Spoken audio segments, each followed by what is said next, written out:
Bonjour les amis, vous le savez, on est un peu coincé à la Grande Motte depuis qu'on a l'électronique de bord qui a grillé avec l'orage de la semaine dernière.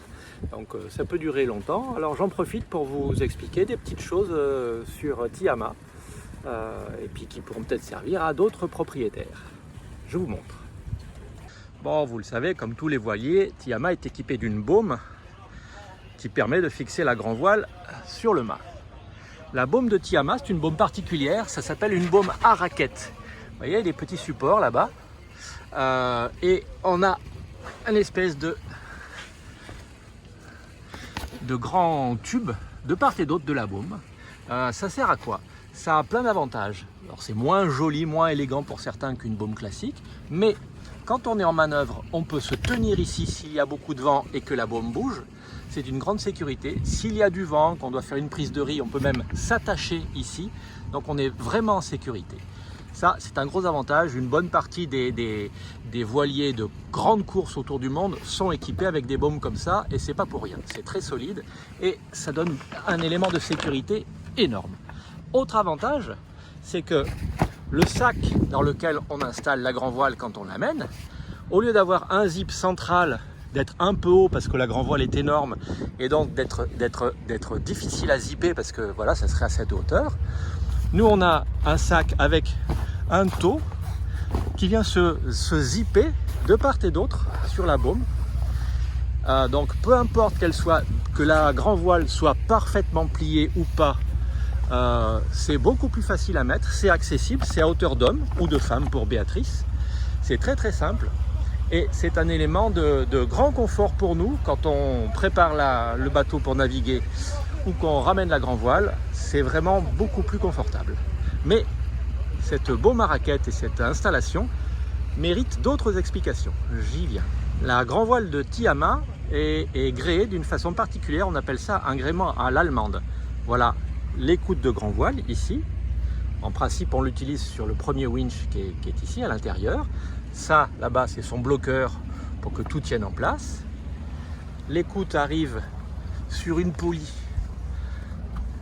sur le mât et renvoyée ici le long de la baume. C'est pas banal comme installation, hein. Au bout, on a une poulie de renvoi qui descend tout ça sur le chariot qu'on peut déplacer de part et d'autre du bateau. Donc de ce côté-là, on a les réglages parfaits. On a un aller-retour pour décharger l'énergie et la tension. Et ça repart à l'identique de l'autre côté, sur le deuxième winch. Donc l'avantage, on peut gérer la voile de part et d'autre du bateau. On peut choquer et border la grand voile sans aucun problème. On n'a pas besoin de libérer un côté pour reprendre l'autre. C'est très confortable. La particularité, c'est qu'il faut que ce soit parfaitement gréé. Et quand on a reçu Tiama, on avait un point de frottement de l'écoute le long de l'un des renforts de la baume à raquette. C'est pour ça que j'ai commencé par vous parler de la baume à raquette. Pas un point de frottement permanent, vous voyez, c'est ces petites taches là, ici. C'était pas un point de frottement permanent, mais en soi un frottement d'un cordage sous tension sur un élément rigide en aluminium, c'est pas une bonne chose. Donc on a réfléchi avec Outremer qui a identifié ça et avec les gréeurs qui ont solutionné ça, et on a apporté différentes solutions dont je vais vous parler.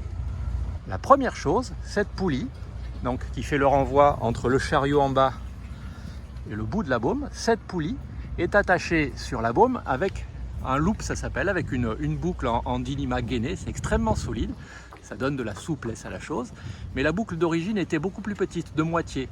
Donc la poulie était plus haute et on avait des frottements forcément ici et un petit peu plus loin. Donc la première chose qui a été faite, c'est de rallonger la boucle. Il se trouve que certains Outremer 55, le point d'attache est sur cette cadène. On n'a jamais vraiment compris, ni avec Outremer, ni avec les gréeurs, quelle était la vraisemblance des choix de l'une ou l'autre.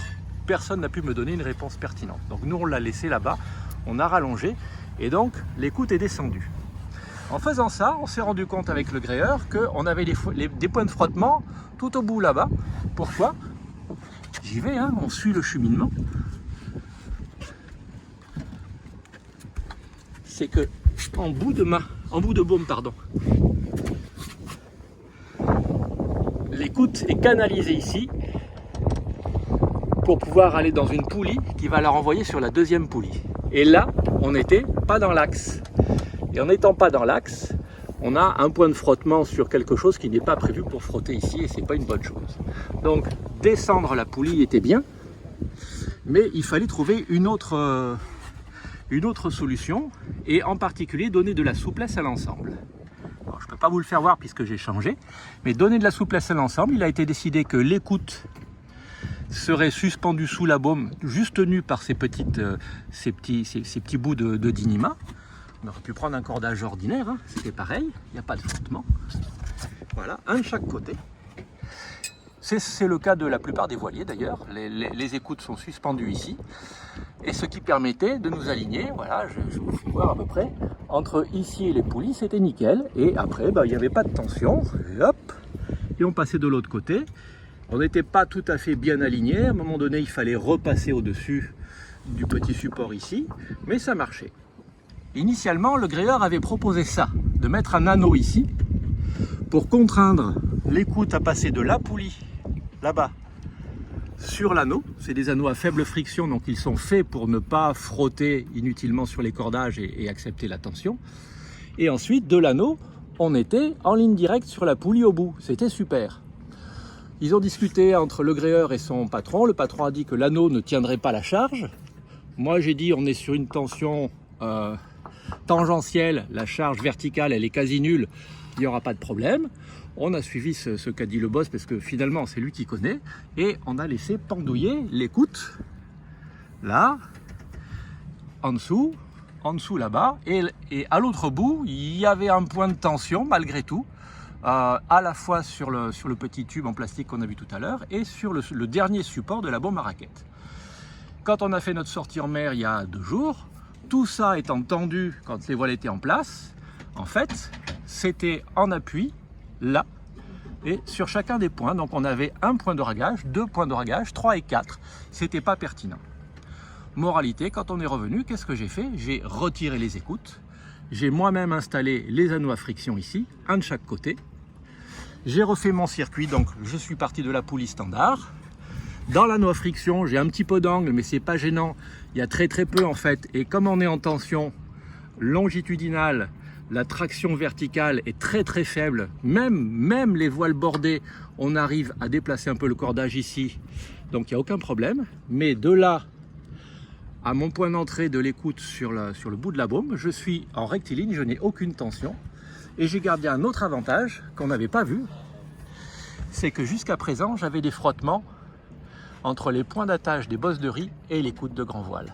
Ici par exemple, ma bosse de 3e riz, elle est déjà en partie usée, simplement parce que l'écoute a frotté dessus, et un jour, l'un des 2 cordages aurait pété à un moment donné où il ne faut pas. Donc la restitution, descendre la poulie là-bas, oui, pour descendre le point d'attache en bout de baume, c'est nécessaire. Et le bon choix, selon moi, et pour l'avoir expérimenté, c'est un anneau à friction au premier cran de la baume à raquette, et après on est en ligne directe, et c'est ça le bon choix par expérience. Voilà, c'est tout pour aujourd'hui. C'est ce que je voulais restituer comme installation sur notre bateau. Tant que j'y suis, une dernière petite chose, on s'est rendu compte en rinçant le bateau après notre petite sortie de dimanche, qu'on avait énormément de petites écailles, de petits éclats d'aluminium partout le long de la trajectoire des bosses de riz. D'ailleurs, il y en a encore quelques points, vous ne pouvez pas le voir sur la vidéo, mais moi je les vois, qui sont incrustés dans les bosses de riz. Et en fait, ce qui se passe, c'est que quand l'accastillage a été mis en place dans la baume, les produits de perçage d'aluminium qui sont restés à l'intérieur sont restés dans la baume. Et quand on a manœuvré l'autre jour, après les orages, il y en a une partie qui a dégouliné, qui s'est accumulée en bout. Et quand on a manœuvré, quand on a mis en place les voiles et qu'on a tiré les bosses de riz et qu'on les a remises en place, tout est tombé. Il y en avait beaucoup. Donc, ce que j'ai fait, j'ai repris la balancine, j'ai remonté la baume très nettement, plus que là aujourd'hui. J'ai mis le jet et j'ai vidé et j'en ai récupéré encore une pleine poignée. Donc Donc j'invite tous les propriétaires à faire la même chose. Quand vous réceptionnez votre bateau, levez la baume franchement une bonne fois de 1,50 m, 2 m. Vous mettez un tuyau, vous arrosez et vous nettoyez l'intérieur de la baume pour éliminer toutes ces cochonneries d'aluminium. Parce que quand vous allez prendre des bosses de riz à pleine main pour les mettre en place, vous allez vous en foutre partout dans les doigts et c'est pas une bonne chose. Allez, encore un dernier point. Sur un Outremer 55, on a une grosse poulie qui est posée ici sur le pont et qui reprend l'écoute de Code Zéro. Code Zéro, c'est une espèce de grande voile d'avant très plate, comme un Genneker mais très plat en Kevlar, très puissante pour le petit temps, qui marche très bien, et son écoute est ici. Il n'y a pas de bloqueur, c'est repris directement sur l'un des deux winches et ça permet de naviguer par petit temps avec beaucoup d'énergie. À bâbord, pour les autres propriétaires d'Outremer 55, on avait l'écoute qui reprenait ici sur ce winch là et qui nous usait la décoration ici. On a donc fait installer une petite poulie tulipe ici pour déplacer le chemin de là à ce winch, parce que techniquement c'est ce winch qui est prévu pour gérer la poulie. D'ailleurs, l'alignement se fait bien, la poulie, le martyr et ce winch là, mais ce winch, c'est le winch sur lequel l'écoute de grand voile est installée à demeure, le bloqueur ouvert pour pouvoir choquer la grand voile en cas de problème. Donc lui, il est dédié à la grand voile. On a donc utilisé celui-ci pour le Code Zéro et cette poulie est nécessaire, elle n'y était pas en standard. J'invite les autres propriétaires à la faire installer si elle n'est pas en standard maintenant. Ça nous a beaucoup simplifié la vie.